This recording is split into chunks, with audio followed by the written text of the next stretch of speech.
I deleted her number on a Sunday morning while sitting in my new apartment, surrounded by boxes I hadn't unpacked yet, and I felt absolutely nothing. No sadness, no anger. Not even relief, just peace. 3 years of begging for her attention. 3 years of planning my life around her schedule. 3 years of being the perfect boyfriend to someone who treated me like a backup plan, and it all ended with one tap of my finger. She'd been calling for 2 days straight, leaving voicemails that went from confused to angry to desperate, but I didn't care anymore. Because the woman who once made me feel like I wasn't enough was now panicking because she realized too late that I was more than enough. I was everything, and she'd thrown it all away. Let me take you back to where this started. I met Jessica at a friend's birthday party 4 years ago. She was gorgeous, confident, and completely out of my league, or so I thought. I was working as a graphic designer, freelancing mostly, building my portfolio and my client base. She was in marketing at a big tech firm, always busy, always important, always reminding me how demanding her career was. We started dating, and I fell hard, maybe too hard. I rearranged my entire life around her. She worked late. I'd wait up with dinner ready. She had a work event. I'd cancel my plans to be her plus one. She needed help with a presentation. I'd spend my weekends designing her slides for free, slides that her company used, slides that helped her get promoted, slides I never got credit for. For 3 years I gave her everything. I paid for most of our dates because she was saving for her career goals. I drove an hour each way to see her because she refused to come to my neighborhood, said it was too far from her office. I spent Christmas with her family 2 years in a row, while she skipped Thanksgiving with mine because she had to work. I designed her sister's wedding invitations, her mom's book club logo, her dad's business cards, all for free because we're practically family.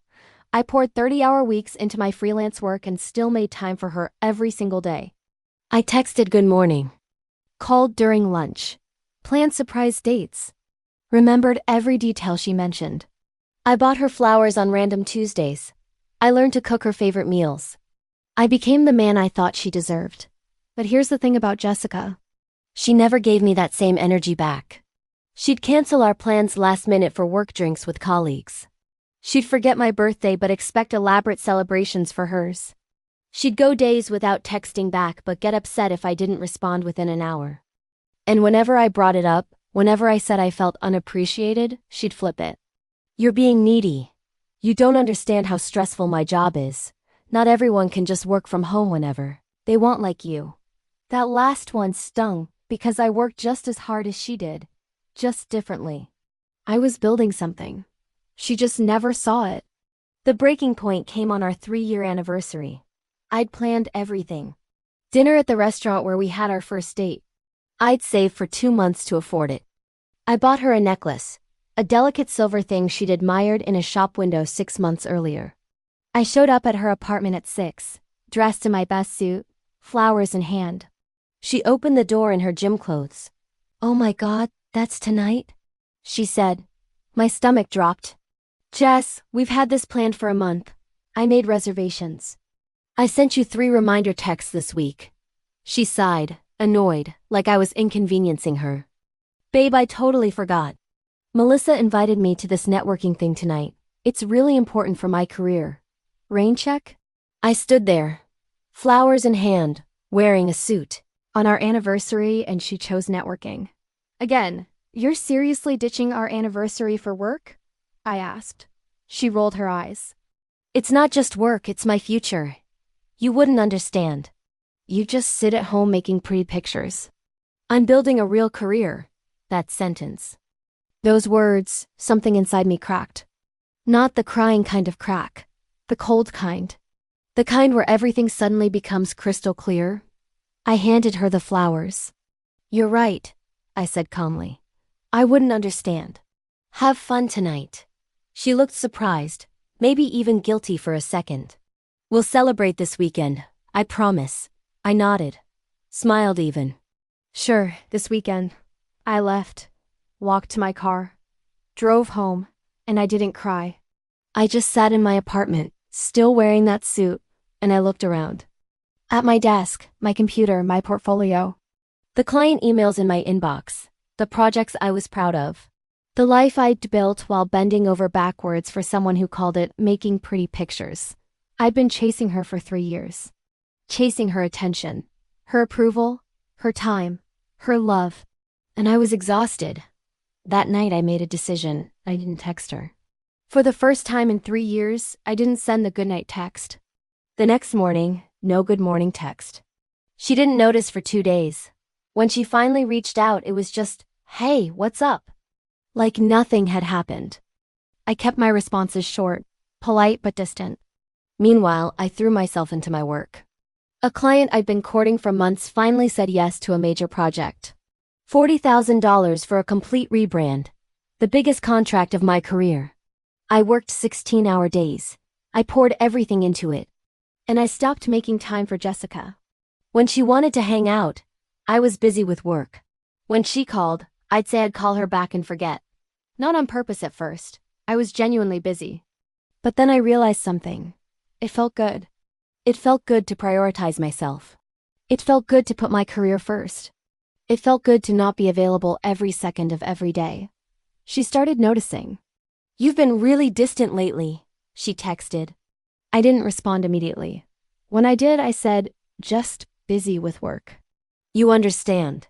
Using her own words against her felt satisfying in a quiet way. The project wrapped. It was phenomenal. The client was thrilled. They posted about it on social media, tagged me, praised my work publicly. Other companies noticed. My inbox exploded with inquiries. Within 2 weeks, I had 3 more major clients lined up. My income tripled. I was getting recognition. Success. The things I'd sacrificed while making time for someone who never appreciated it. Jessica saw the posts. "Wow, looks like things are going really well for you. We should celebrate." I read the message and didn't respond for 6 hours. When I did, I said, "Thanks. Pretty busy though." She started calling more. Texting more, wanting to see me more. The less available I became, the more she wanted me. It was almost funny. One Friday night, she showed up at my apartment unannounced. I just signed the lease on a new place, bigger, better, in a nicer neighborhood. I was packing.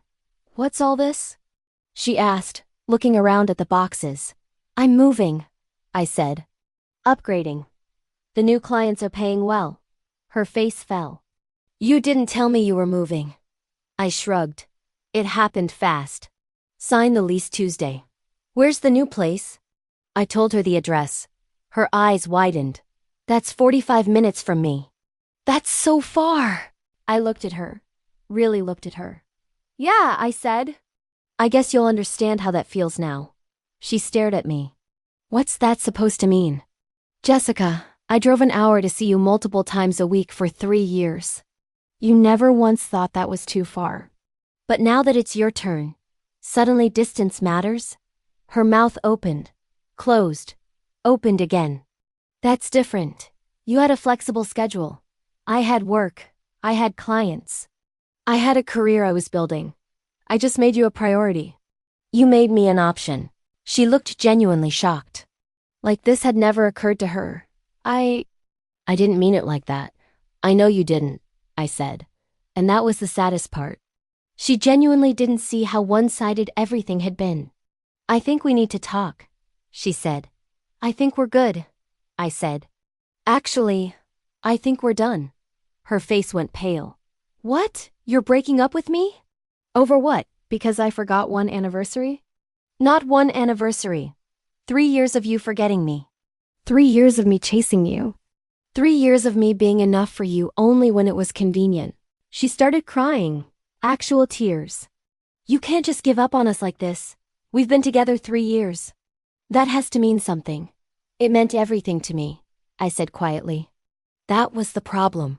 It never meant the same to you." She tried to hug me. I stepped back. "I love you," she said. First time she'd said it in 8 months. I felt nothing. "I think you love the idea of someone who'll drop everything for you." I'm not that person anymore. I finished packing that night. Moved into my new apartment that weekend. Blocked her on everything except phone. Because I'm not petty, just done. She called 17 times the first day. Left voicemail saying she'd change, she'd make more time. She saw her mistakes now. I didn't respond. Not once. 2 weeks later, I met someone new. Emma, a photographer. We met at a coffee shop, both reaching for the same table. We laughed about it. Started talking. She asked what I did. I told her about my design work. Her eyes lit up. That's amazing. I'd love to see your portfolio. We exchanged numbers. Started talking. Really talking. About art, about work, about life. She asked about my day. She remembered details I mentioned. She drove to my neighborhood for our first date without complaining. She paid for her own meal and insisted on splitting dessert. It was easy, natural, equal. A month in, Jessica found out somehow. Mutual friends, social media, the universe's cruel sense of irony. She called from a new number. I answered by accident. You're seeing someone? She demanded. How long were you planning that? I wasn't planning anything, I said. I just stopped putting energy into something that wasn't working and suddenly had room for something that does. After everything I gave you, what did you give me, Jessica? Honestly, what? Silence. Long, painful silence. That's what I thought, I said. I hope you find someone who'll chase you the way I did. And I hope you realize what you had before they get tired. I hung up. Deleted the number. That was 3 months ago. Emma and I are still together. It's different. She celebrates my work. She makes time for me. She shows up.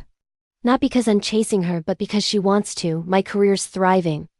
I just hired my first employee. I'm designing for companies I used to dream about working with. I moved into an even bigger apartment last month. Emma helped me paint the living room. I heard through friends that Jessica's still single. Still working those late nights. Still choosing career over everything, and I hope she's happy.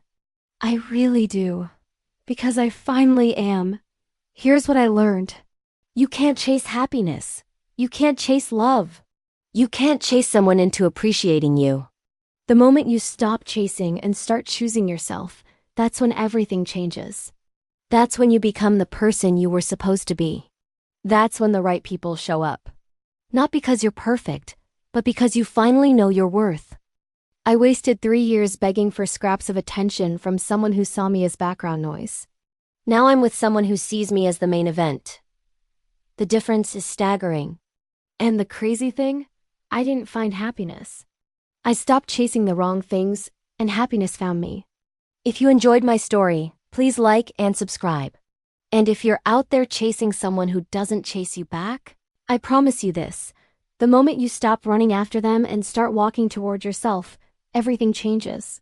You deserve someone who meets you halfway.